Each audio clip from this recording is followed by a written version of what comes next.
Hello friends, welcome back to Pragati Mantra classes. My name is Shivangi Agarwal and I'm your mentor for upcoming TAT examinations. So students, अब तक की video lecture series में हम लोगों ने देख लिया था प्रियम्बल के बारे में, यानी कि जो हमारे कॉन्स्टिट्यूशन की थी प्रस्तावना, यानी कि जहाँ से किसी भी बुक की होती है शुरुआत, वो चीज़ हमने देख ली थी। अब हम चलते हैं कॉन्स्टिट्यूशन में अंदर, और कॉन्स्टिट्यूशन के अंदर अब बहुत बड़ा कॉन्स्टिट्यूशन है, लेकिन जो चीज़ें हमारे एग्जाम पॉइंट ऑफ व्यू से इम्पॉर्टेंट हैं उसमें सबसे पहले आते हैं हमारे फंडामेंटल राइट्स, यानी कि हमारे मौलिक अधिकार। तो आज का जो हमारा टॉपिक रहने वाला है वो है हमारे फंडामेंटल राइट्स, यानी कि मौलिक अधिकार।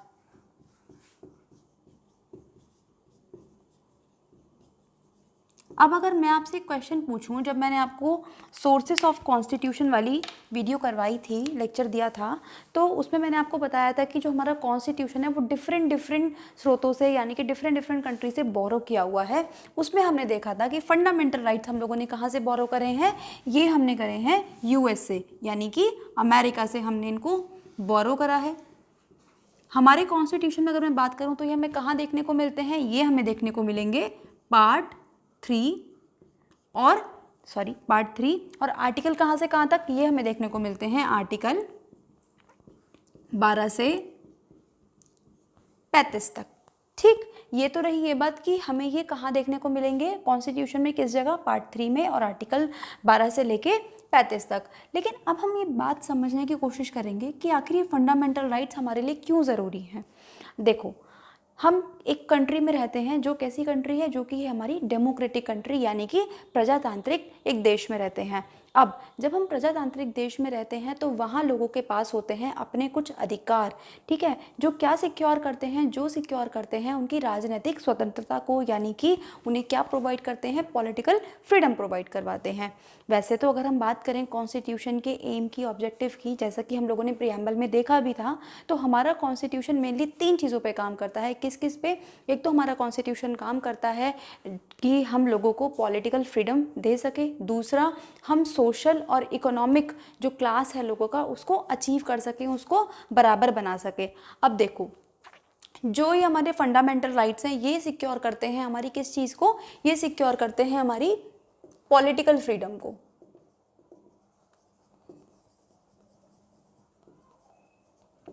यानी कि राजनैतिक स्वतंत्रता। मतलब हमारे पास अपने कुछ अधिकार हैं, ठीक है। अगर राजनीतिक अधिकारों से, स्वतंत्रता से हमारा क्या मतलब है, मान लीजिए कि गवर्नमेंट कुछ गलत काम कर रही है। वो गवर्नमेंट कैसी है, वो हमने ही उसे वहाँ तक चुन के भेजा है, लेकिन अब वो चुनने के बाद, वहाँ पे बैठने के बाद अपनी पावर का अगर गलत यूज़ करती है तो हमारे पास ये पूरे अधिकार हैं कि हम उसके खिलाफ मीडिया में न्यूज़ छाप सकते हैं, पब्लिश कर सकते हैं, लोगों को बता सकते हैं उस चीज़ों के बारे में। तो ये होती है हमारी राजनीतिक स्वतंत्रता। ठीक, अब देखिए, अब हम बात करते हैं कि फ्रीडम, जो हमारे फंडामेंटल राइट्स हैं, इनको एक नाम से और जाना जाता है, दैट इज मैग्ना कार्टा।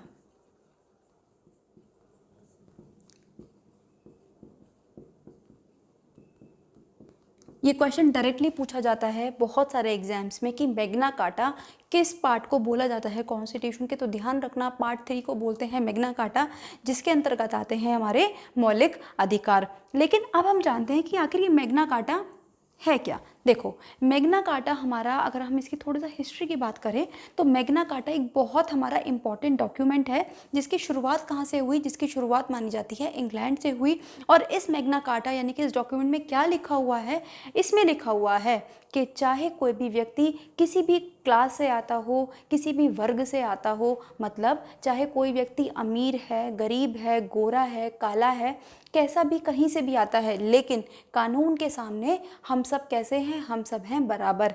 मतलब अगर मैं इंग्लिश में बोलूं तो we are equal before the law, मतलब हम सब कानून की नज़रों में बराबर है। अगर हमने कोई क्राइम करा है, अब चाहे वो कोई भी पर्सन हो, तो उस क्राइम की सज़ा सबको इक्वल ही मिलेगी। ये कौन बताता है, ये बताता है मैग्ना कार्टा। और यही वाली बात हमारे बोलते हैं फंडामेंटल राइट्स, इसलिए हमने फंडामेंटल राइट्स को क्या बोला, इसलिए हमने इसको बोला मैग्ना कार्टा। अब हम बात करते हैं कि आखिर हमारे पास कितने फंडामेंटल राइट्स हैं। ठीक, तो हमारे पास जो अभी के टाइम में एट प्रेजेंट हमारे पास जो फंडामेंटल राइट्स हैं वो हैं हमारे पास 6 फंडामेंटल राइट्स एट टोटल। ठीक है, लेकिन अब मैंने प्रेजेंट क्यों बोला, मतलब हमारे पास पहले कुछ और रहे होंगे, तो ध्यान रखना पहले थे हमारे पास 7 राइट्स, लेकिन उसमें से एक राइट यानी कि जो था हमारा राइट टू प्रॉपर्टी उसको हटा दिया गया। कौन से संशोधन के तहत इसको हटा दिया गया? 44th अमेंडमेंट 1976, यानी कि जो हमारा 44वां संशोधन हुआ कब? 1976 में। उस टाइम पे जो हमारा एक राइट था, राइट टू प्रॉपर्टी यानी कि संपत्ति का अधिकार, इसको हटा के किस में शिफ्ट कर दिया गया? इसको हटा के बना दिया गया संवैधानिक अधिकार। यानी कि अब जो राइट टू प्रॉपर्टी है वो हमारे पास राइट तो है अभी भी, लेकिन वो कैसा है? वो हमारे पास है कॉन्स्टिट्यूशनल राइट यानी कि संवैधानिक अधिकार। अब लेकिन बात आती है कि आखिर ऐसा हुआ क्यों? ये हुआ, हमारा एक केस सामने आया था, Keshavananda Bharati case. Keshavananda Bharati case versus state of Kerala. ठीक है, इस केस के बाद ही हमारा ये जो राइट टू प्रॉपर्टी था ये क्या बना दिया गया? ये हमारा बना दिया गया क्या? Constitutional right. तो ये थी हमारी फंडामेंटल राइट्स की बारे में थोड़ी सी एक इंट्रोडक्शन कि फंडामेंटल राइट्स आखिर क्या हैं, हमने कहाँ से ली हैं। अब हम बात करते हैं कि आखिर ये जो 12 से 35 हमें इतनी सारे आर्टिकल दिए हुए हैं, इस 12 से 35 आर्टिकल में हमें क्या क्या चीज़ें बताई गई हैं उसके बारे में देखते हैं। तो अब सबसे पहले हम बात करते हैं कि आर्टिकल की। सबसे पहले आता है हमारा आर्टिकल 12 यानी कि अनुच्छेद 12। अब देखिए इस आर्टिकल में क्या बताया गया है। इस आर्टिकल में हमसे किसी फंडामेंटल राइट के बारे में बात नहीं करी गई है, लेकिन इसमें हमारा एक इम्पॉर्टेंट टर्म को डिफाइन करा गया है, दैट इज स्टेट यानी कि राज्य। अब देखिए ये जो हमें डेफिनेशन स्टेट की दी हुई है पार्ट 3 में आर्टिकल 12 में, ये क्या बताता है? ये हमें ये बताता है कि जो हमारा भारत देश है ये राज्यों का संघ है और कोई भी स्टेट ना तो अपनी मर्जी से इसे छोड़ के जा सकता है और ना ही अपनी मर्जी से इसमें इंक्लूड किया जा सकता है। देखो अब ऐसा नहीं है कि मान लो हमारे यहाँ कोई इंडिया का बहुत रिच पर्सन है, फॉर एग्जांपल आप अंबानी को ले लीजिए। ठीक है, अब अंबानी ने कहा कि भाई मैं तो पूरा मुंबई शहर को खरीद लेता हूँ। ठीक है, अब ना तो मेरी मर्जी के बिना यहाँ कोई आएगा ना मेरी मर्जी के बिना यहाँ से कोई जाएगा, लेकिन ऐसा नहीं हो सकता। चाहे कोई कितना भी रिच हो, लेकिन वो किसी भी कंट्री के किसी भी पर्टिकुलर पार्ट को खरीद के उसको अलग देश या अलग स्टेट नहीं बना सकता। यही हमारी डेफिनेशन दी हुई है कहाँ पे? ये हमारा डिफाइन करा हुआ है आर्टिकल नंबर 12 में। यानी कि जो हमारा आर्टिकल नंबर 12 है ये हमारे जो कंट्री है उसको यूनाइट करने का काम करता है, उसको एकता में अखंडता में बनाए रखने का काम करता है। इसके बाद आता है हमारा आर्टिकल नंबर 13। ठीक, आर्टिकल नंबर 13 में भी हमें क्या बताया गया कि देखो fundamental rights can be amendable, कि फंडामेंटल राइट्स को हम अमेंडमेंट तो कर सकते हैं उसमें, लेकिन ऐसी कोई भी अमेंडमेंट स्वीकार नहीं की जाएगी जिससे हमारे फंडामेंटल राइट्स में यानी कि हमारे मौलिक अधिकारों में कोई कमी आती हो या फिर वो हमारा जो संशोधन है वो हमारे फंडामेंटल राइट्स को वायलेट करता हो, मतलब कहीं पे उनको कंट्राडिक्ट करता हो या उनका हनन करता हो। मैंने क्या बोला दोबारा समझिए कि आर्टिकल नंबर 13 में हमें क्या बताया गया कि ऐसा कोई भी अमेंडमेंट स्वीकार नहीं करा जाएगा यानी कि संशोधन स्वीकार नहीं करा जाएगा जो हमारे फंडामेंटल राइट्स को की पावर को हमसे कम करता हो या फिर उन्हें कहीं पे वायलेट करता हो। तो क्या लिखा हुआ है इस आर्टिकल नंबर 13 में कि FR यानी कि fundamental rights can not be amend in less term. इसके बाद हम शुरू कर देते हैं अपना आर्टिकल नंबर 14 जहां से हमें बताया गया है हमारे मौलिक अधिकारों के बारे में। ठीक, अब हम शुरू करते हैं अपने फंडामेंटल राइट्स। तो पहला जो हमारा राइट है वो है राइट टू इक्वालिटी, मतलब समानता का अधिकार। और ये हमें कहाँ से कहाँ तक दिया हुआ है? ये हमें दिए गए हैं 14 से लेके 18 तक। तो अब एक एक करके हम इनमें देखेंगे कि 14 में, 15 में, 16 में, देन 18 तक हमें क्या क्या चीज़ें कहाँ कहाँ पे क्या क्या चीज़ें दी गई हैं। तो जो हमारा आर्टिकल नंबर 14 है यानी कि अनुच्छेद 14 है, वो हमें बताता है इक्वालिटी बिफोर लॉ। इसका मतलब क्या है? इसका मतलब यही है जो मैंने आपको भी पहले भी बताया कि चाहे हमारे कॉन्स्टिट्यूशन के सामने कोई राजा हो, कोई आम जनता हो, कोई भी हो, वो सब हमारा कॉन्स्टिट्यूशन के सामने बराबर है। मतलब अगर मान के देखें कि हमारे प्रेसिडेंट ने कोई क्राइम करा है और हमने कोई क्राइम करा है, तो दोनों को सज़ा कैसी होगी? दोनों को सज़ा एकदम बराबर ही मिलेगी। इसको हमने बोला इक्वालिटी बिफोर लॉ, मतलब हमारे कानून के सामने सब लोग कैसे हैं? सब लोग एकदम बराबर हैं। ये हमें कौन बताता है? ये बताता है हमें हमारा अनुच्छेद 14 यानी कि आर्टिकल नंबर 14। इसके बाद आता है हमारा आर्टिकल नंबर 15, जो कि हमें क्या बताता है? जो कि हमें बताता है कि हम किसी से भी भेदभाव नहीं कर सकते। अब भेदभाव किन किन बेसिस पे? ना तो हम किसी से किसी धर्म के बेसिस पे यानी कि रिलीजन के बेसिस पे कर सकते हैं, ना कास्ट के बेसिस पे कर सकते हैं, ना जेंडर के बेसिस पे कर सकते हैं, और ना ही बर्थ प्लेस के बेसिस पे हम किसी से कोई भेदभाव कर सकते हैं। मतलब अगर आप सोच के देखिए कि अगर हमारे पास कोई वैकेंसीज आती हैं जब, तो वैकेंसीज में क्या होता है? सबको बराबर अधिकार दिया जाता है, सबको बराबर टाइम दिया जाता है, सबको बराबर अपॉर्चुनिटीज़ दी जाती हैं किसी भी एग्जाम में बैठने के लिए।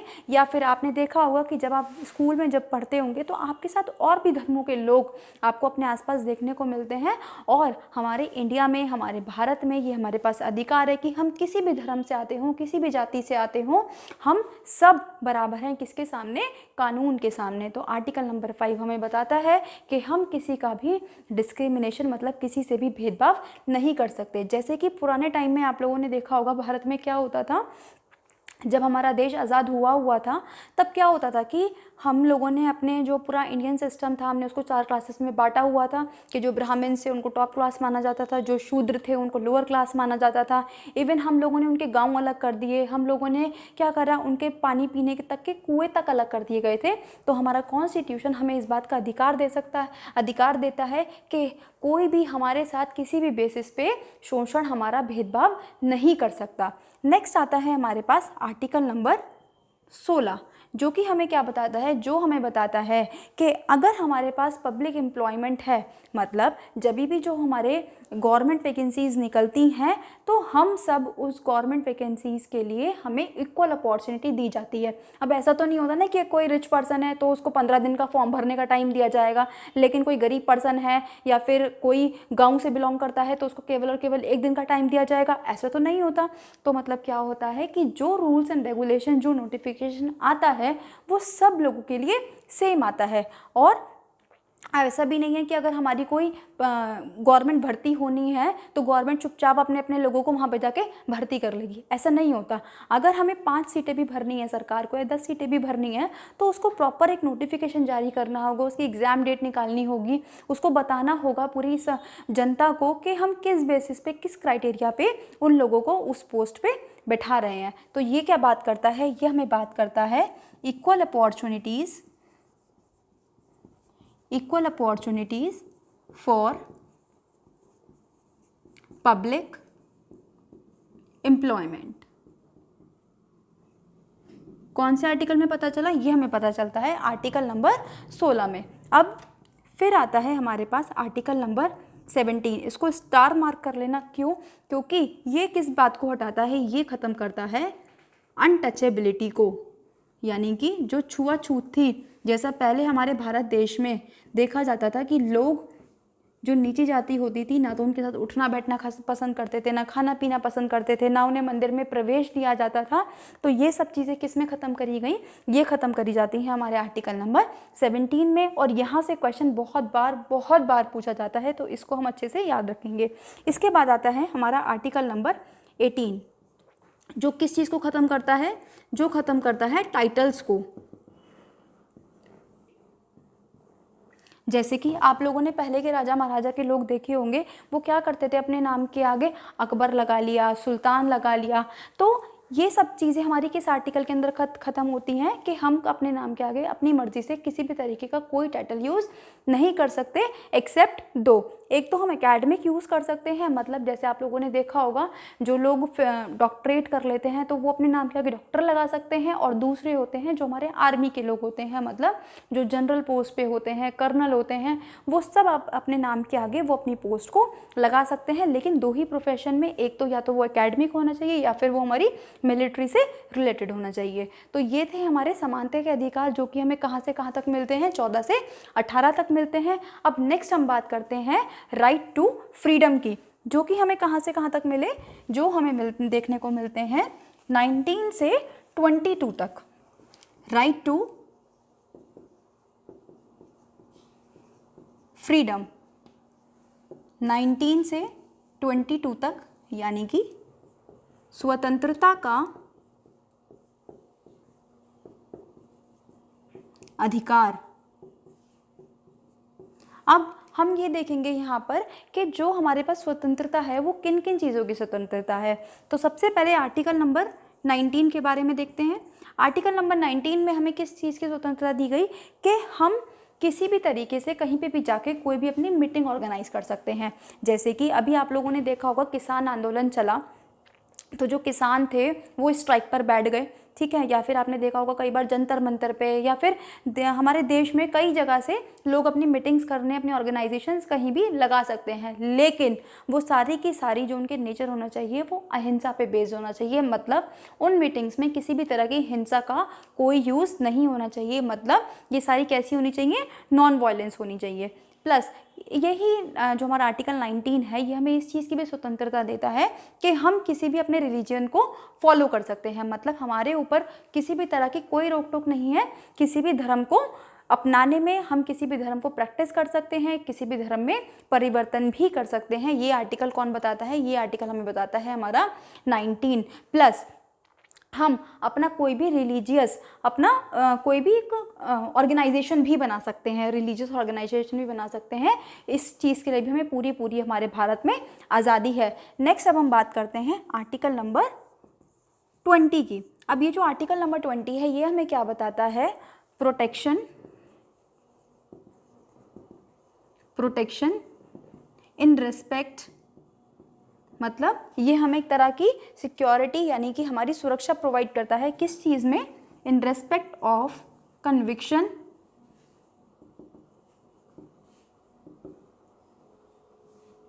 इन ऑफेंसेस। मतलब इसका मतलब क्या है, देखिए अगर मान लीजिए किसी पर्सन ने मान लीजिए कोई क्राइम कर दिया, अब कोर्ट ने उसको सज़ा सुना दी 1 साल की।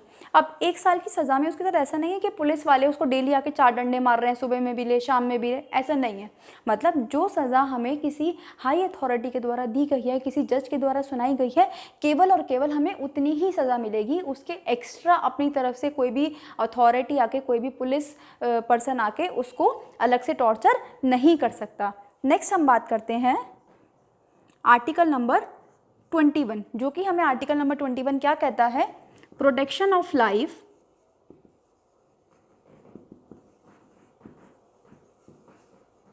यानी कि जो हमारी लाइफ है उसकी सुरक्षा, एंड पर्सनल लिबर्टी।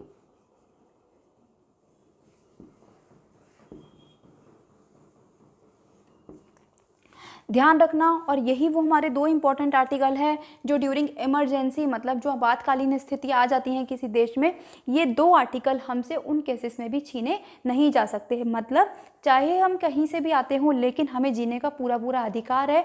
और जो हमारी पर्सनल लिबर्टी है यानी कि जो हमारी पर्सनल स्वतंत्रता है, उस पर कोई भी किसी भी तरीके का किसी भी टाइम पे कोई रोक टोक नहीं लगा सकता। अब ऐसा नहीं है कि आपातकालीन स्थिति है तो हमें जीने का अधिकार ही खत्म है। ऐसा नहीं है कि जो हमारी सरकार है वो किसी को भी पकड़ेगी और मरवा देगी, ऐसा हमारी सरकार नहीं कर सकती। सरकार क्या, ऐसा हमारे भारत देश का कोई भी पर्सन किसी के लिए नहीं कर सकता।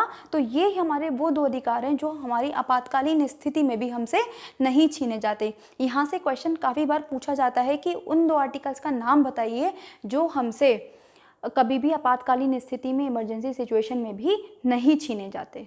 इसके बाद लास्ट आता है हमारा फ्रीडम में आर्टिकल नंबर 22, जो कि हमें क्या बताता है, जो कि हमें बताता है कि अगर पुलिस हमें किसी भी केस में अरेस्ट करके ले जाती है तब हमारे पास ये राइट होता है कि हम किसी एक पर्सन को उस अरेस्टिंग के बारे में बता सकते हैं, मतलब हम उसको इन्फॉर्म कर सकते हैं। तो ये हमें किसके अगेंस्ट प्रोटेक्शन देता है, ये हमें प्रोटेक्शन अगेंस्ट देता है अरेस्ट, प्रोटेक्शन अगेंस्ट अरेस्ट। मतलब ऐसा नहीं है कि पुलिस हमें उठा के ले गई हमारे घर से और हमारे पास ये भी राइट नहीं है कि हम किसी को इन्फॉर्म भी कर सके। मतलब हमें पुलिस ये हमसे अपना ये अधिकार नहीं छीन सकती, वो ज़बरदस्ती हमें ले जाके लॉकअप में बंद नहीं कर सकती। ये थे हमारे राइट टू फ्रीडम। इसके बाद हम चलते हैं राइट अगेंस्ट एक्सप्लॉयटेशन, जो कि हमारे कहाँ से कहाँ तक मिलते हैं, आर्टिकल नंबर 23 और आर्टिकल नंबर 24 में हमें देखने को मिलते हैं।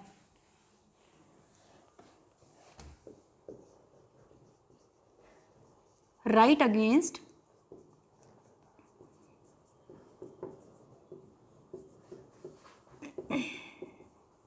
एक्सप्लॉयटेशन कहाँ से कहाँ तक, आर्टिकल नंबर 23 और आर्टिकल नंबर 24 में, यानी कि शोषण के खिलाफ अधिकार। अब ये हमें क्या बताता है, आर्टिकल नंबर 23 क्या बताता है कि हम कोई भी बंदा, कोई भी हमारे अगर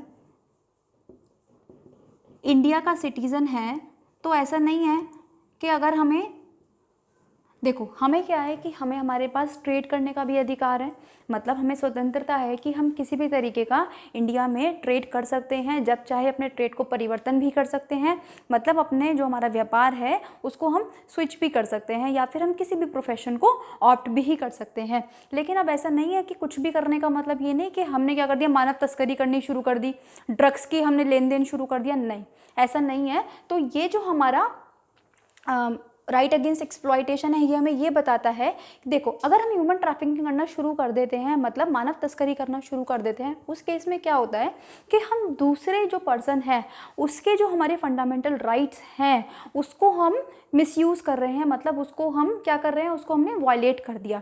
देखो हमारे जो फंडामेंटल राइट्स हैं वो भी लिमिटेड हैं, लिमिटेड किस तरीके से, वो भी एक एरिया है उनका यूज़ करने का। अब वो कहाँ तक लिमिटेड है कि वो जब तक ही हम यूज़ कर सकते हैं जब तक हम दूसरे इंसान के फंडामेंटल राइट्स को वायलेट नहीं कर रहे हैं। मतलब हमें अब हमारे फंडामेंटल राइट्स तो दिए गए हैं, वो सब लोगों को दिए गए हैं, तो हमको उन्हें उसी दायरे में रह के यूज़ करना होगा कि जब तक किसी दूसरे पर्सन का फंडामेंटल राइट वायलेट ना हो रहा हो, मतलब उसमें कोई क्या कहते हैं चेंजेस ना हो रहे हो या उनका हनन ना हो रहा हो। अब जैसे कि आप सोच के देखो, आप ये कहने लगो कि भाई हमें तो आज़ादी है, हम तो पूरी रात रात भर डीजे बजाएंगे अपने आसपास। अब क्या हुआ, आपने तो, आपके पास आज़ादी है, बिल्कुल है कि आप डीजे बजा सकते हो, लेकिन आपके उस डीजे बजाने के चक्कर में क्या हो रहा है, और लोगों को तो परेशानी हो रही है, उनके हेल्थ इश्यूज़ हो सकते हैं, उनके स्लीप इश्यूज़ हो सकते हैं, वो सो नहीं पा रहे हैं।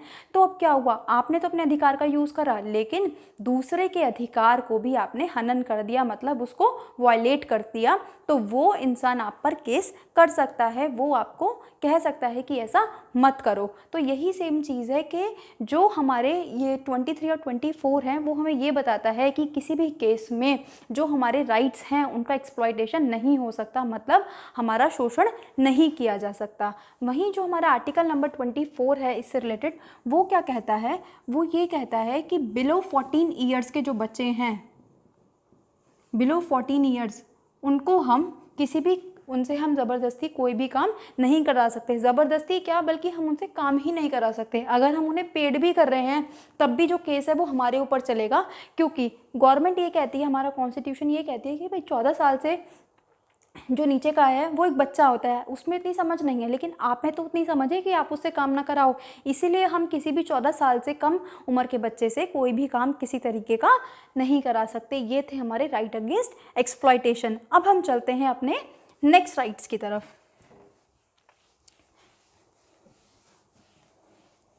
अब हम बात करेंगे आर्टिकल नंबर 25 से 28 तक। तो जो हमारा आर्टिकल नंबर है 25, अब वो हमें क्या बताता है, वो हमें बताता है कि हमारे इंडिया में हमारे पास आज़ादी है कि हम किसी भी धर्म को फॉलो कर सकते हैं। तो हमारे पास क्या राइट है, right to freedom of religion. कौन से आर्टिकल में बताया गया? ये हमें बताया गया आर्टिकल नंबर 25 में। फिर आर्टिकल नंबर 26 भी हमारा इसी से रिलेटेड है और वो क्या कहता है कि हम किसी भी अपने जो धर्म हमने चुना है उसकी फ्री प्रैक्टिस कर सकते हैं। मतलब हम अपने घरों में उस धर्म को से रिलेटेड जितनी भी हमारी प्रथाएं हैं, हमारा कल्चर है, उसको फॉलो कर सकते हैं, बाहर जाके भी फॉलो कर सकते हैं, उसको फैला भी सकते हैं। हमारे ऊपर किसी भी तरीके की रोक टोक नहीं है। जबकि अगर आपको ये सुनने में बहुत नॉर्मल बात लग रही होगी कि अगर हम अपने धर्म से रिलेटेड पूजा कर रहे हैं तो इसमें क्या बड़ी बात है, लेकिन अगर आप और कंट्रीज़ का हिस्ट्री उठा के देखेंगे या अभी भी देखेंगे तो बहुत सारे कंट्रीज़ ऐसे हैं जहाँ पे अलाउड नहीं है अपने रिलीजन को फॉलो करना। मतलब वो अपने मनचाहे रिलीजन को फॉलो नहीं कर सकते, लेकिन इंडिया में इसके लिए कोई रोक टोक नहीं है। मतलब हम क्या कर सकते हैं, यहाँ पे फ्री प्रैक्टिस कर सकते हैं अपने रिलीजन की। फ्री प्रैक्टिस एंड प्रोपोगेशन, मतलब उसको आगे ले जा सकते हैं अपने धर्म को। नेक्स्ट आता है इसके बाद हमारा अनुच्छेद 27 यानी कि आर्टिकल नंबर 27, जो हमसे क्या कहता है, जो हमसे कहता है कि अगर हम किसी रिलीजियस इंस्टीट्यूशन में अगर हम कोई दान दे रहे हैं, कोई पैसे दे रहे हैं, तो वो हमारे जो पैसे हैं वो सारे के सारे क्या हो जाते हैं, टैक्स फ्री हो जाते हैं। इसीलिए आपने देखा होगा कि जो हमारे इंडिया के मंदिर हैं, जो हमारे साउथ के मंदिर हैं स्पेशली, वो इतने रिच माने जाते हैं क्योंकि लोग क्या करते हैं, अपना जितना भी काला धन है वो जाके मंदिर में डोनेट कर देते हैं, जिससे होता क्या है कि उनका सारा का सारा पैसा जो होता है वो टैक्स फ्री हो जाता है। तो यहाँ पे यही बताया गया कि फ्रीडम ऑफ टैक्सेस, ठीक है, किस टैक्स पे हमें फ्रीडम मिल रही है, for payment to promote religious institution. ठीक, तो ये आर्टिकल हमें बताता है आर्टिकल नंबर 27 में। तो अब हम चलते हैं अपने आर्टिकल नंबर 28 की तरफ, जो कि हमें क्या बताता है, जो कि हमें बताता है कि जो हमारे एजुकेशनल इंस्टीट्यूशंस हैं वहाँ पे हम रिलीजियस वर्शिप कंडक्ट करवा सकते हैं। लेकिन अब ध्यान रखिएगा, इसके लिए काफ़ी सारी कंडीशंस हैं। कौन कौन सी? जैसे कि जो हमारे प्योरली गवर्नमेंट अथॉरिटीज़ हैं या प्योरली गवर्नमेंट ऑफिसेस हैं, वहाँ पे हम कोई भी रिलीजियस जो वर्शिप है वो कंडक्ट नहीं करवा सकते। फॉर एग्जाम्पल, जैसे कि आप लोग देखोगे कि जो हमारी मिलिट्री एकेडमी है, यानी कि जो हमारी IMA है या फिर IAF है, वहाँ पे किसी भी तरह की कोई भी रिलीजियस वर्शिप हम कंडक्ट नहीं करा सकते। लेकिन अब जैसे कि आपने देखे होंगे अपने स्कूल्स या आपने देखे होंगे अपने कॉलेजेस, तो जब आप कॉलेज भी जाते हैं तो सुबह आपको वहाँ पे प्रेयर करवाई जाती है। अब अगर हमारा जो कॉलेज है मान लीजिए जैन धर्म से रिलेटेड है, तो हमारे वहाँ पे कैसी प्रेयर करवाई जाएगी, जैन से रिलेटेड करवाई जाएगी। मान लीजिए जैसे कि आप लोगों ने RSS के स्कूल्स देखे होंगे, तो वहाँ पे बच्चों को कैसी वंदना करवाई जाती है, संस्कृत में जनरली प्रेयर करवाई जाती है। उनको भोजन मंत्र सिखाया जाता है, उनको शांति मंत्र सिखाया जाता है। वहीं अगर हम कैसे स्कूल्स में, मदरसों में चले जाएं, तो वहाँ पे क्या है कि बच्चों को कुरान की आयतें सिखाई जाती हैं। तो ये जो आर्टिकल नंबर 28 है, ये हमें यही फ्रीडम देता है कि हम एजुकेशनल इंस्टीट्यूशंस में, लेकिन कुछ एजुकेशनल इंस्टीट्यूशंस में हम क्या कर सकते हैं, रिलीजियस वर्शिप अटेंड कर सकते हैं। तो ये हमें बताता है फ्रीडम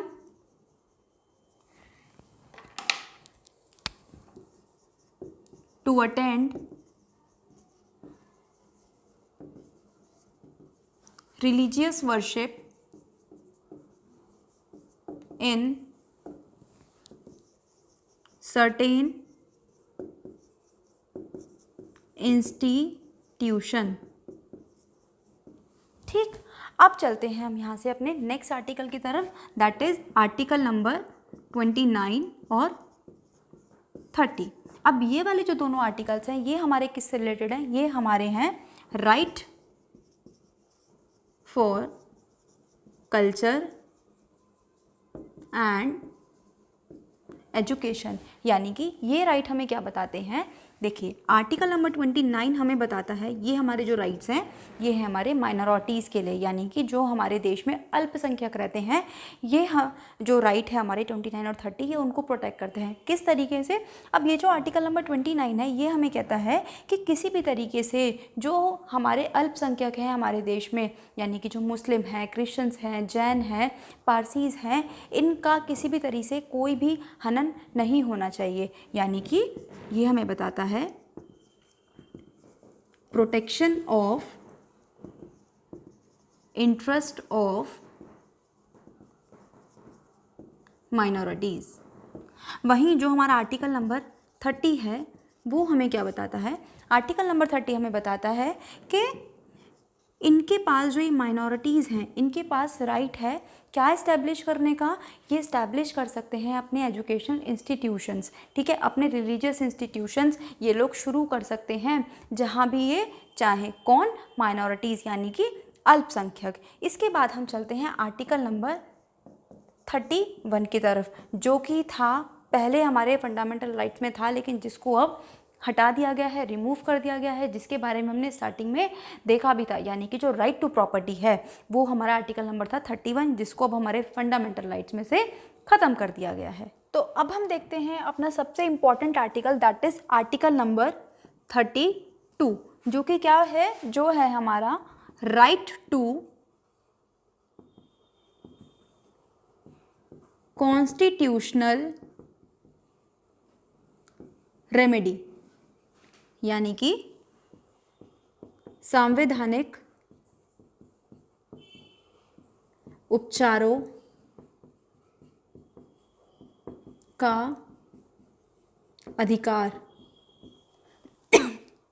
अब देखिए इसको स्टार मार्क कर लेना डबल। क्यों ऐसा? क्योंकि ये जो हमारा अधिकार है सबसे इम्पॉर्टेंट है, क्योंकि जितने भी अधिकार हमने अभी तक पढ़े, अगर उन अधिकारों में से किसी भी अधिकार का वायलेशन होता है, मतलब हमारे किसी भी अधिकार का अगर हनन होता है, तो हम सुप्रीम कोर्ट में जाके उसके खिलाफ हम क्या कर सकते हैं? पिटीशन डाल सकते हैं कि भाई अपील कर सकते हैं कि भाई हमारे जो फंडामेंटल राइट्स हैं उनका वायलेशन किया गया है। तो मतलब ये हमारा आर्टिकल नंबर 32 हमें क्या देता है? हमें प्रोटेक्शन देता है कि कोई भी इंसान किसी भी परिस्थिति में हमारे किसी भी मौलिक अधिकार का हनन नहीं कर सकता। और इसी को B.R. अम्बेडकर जी ने बोला सोल ऑफ कॉन्स्टिट्यूशन, यानी कि संविधान की आत्मा। किसने बोला? ये बोला भीमराव अंबेडकर जी ने। तो ये क्वेश्चन भी पूछ लिया जाता है कि वो कौन सा आर्टिकल है जिसको सोल ऑफ कॉन्स्टिट्यूशन बोला जाता है, या फिर B.R. अम्बेडकर ने किस आर्टिकल को सोल ऑफ कॉन्स्टिट्यूशन बोला? तो वो है हमारा कॉन्स्टिट्यूशनल रेमेडी, यानी कि संवैधानिक उपचारों का सिद्धांत। इसके बाद आता है हमारा आर्टिकल नंबर 33। अब देखिए जो हमारे इंपॉर्टेंट आर्टिकल्स थे वो 32 तक ही थे, लेकिन अब 33 भी हम पढ़ लेते हैं जब हमारे फंडामेंटल राइट्स में है। तो ये क्या बताता है? ये बताता है कि पार्लियामेंट के पास ये अधिकार है कि वो हमारे जो फंडामेंटल राइट्स हैं उसमें किसी भी तरीके का अमेंडमेंट कर सकते हैं, बशर्ते उसमें किसी भी चीज़ की कमी, हमारी जो राइट्स है हमारे पास उसमें कमी नहीं होनी चाहिए। इसके बाद आता है हमारे पास आर्टिकल नंबर 34। अब मैंने आपको एक बात बताई थी कि इमरजेंसी के दौरान हमारे सारे जो राइट्स हैं हमसे ले लिए जाते हैं एक्सेप्ट आर्टिकल नंबर 20 और 21।